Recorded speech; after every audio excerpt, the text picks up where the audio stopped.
So when we come to the Atharva Veda, it is usually treated as a transitory phase from the Vedas to the Upanishads. When we come to it, we have been sold this theory that during the Rig Vedic age there were only Aryans. There was no.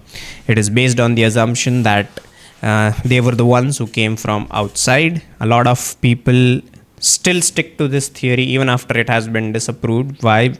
We don't really know. I guess the colonizer has not left the minds, but that is again discussion for a separate video. But yes, when there is a transition, here is where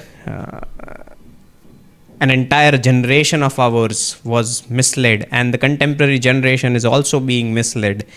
So when there was transition from the Rig Vedic age to the Upanishad, from the Vedic age to the Upanishadic age, during the Atharvan age, it was said that the Aryan tribes, the Aryan Dravidian divide, this is where the germ of that cancer comes in.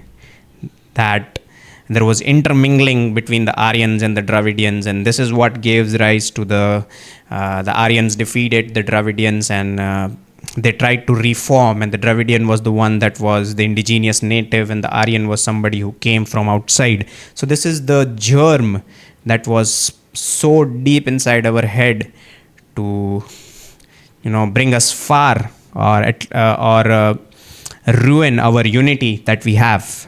And surprisingly, a lot of people have bought into it as well. Nobody bothers to check all these theories that are given by the Westerners.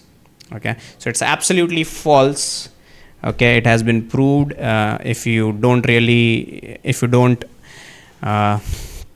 you don't have to believe me. You can look it up on the internet yourself. So when there was a transition, it is falsely believed and propagated by a lot of people that during this transitory phase there were wars between the Aryans and the Dravidians. Dravidians being the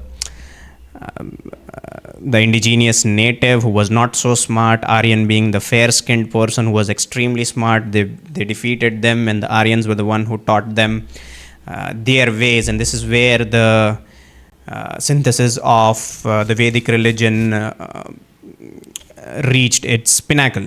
It's absolutely false. It has been totally disapproved. And yes, there was a transition, but only in thought, only in the way of life, not in the way it is being propagated. There was no divide, Aryan-Dravidian divide. It all existed as a unitary mass. The cultural synthesis, like I said, came from the inherent introspective element that we have inside of our faith.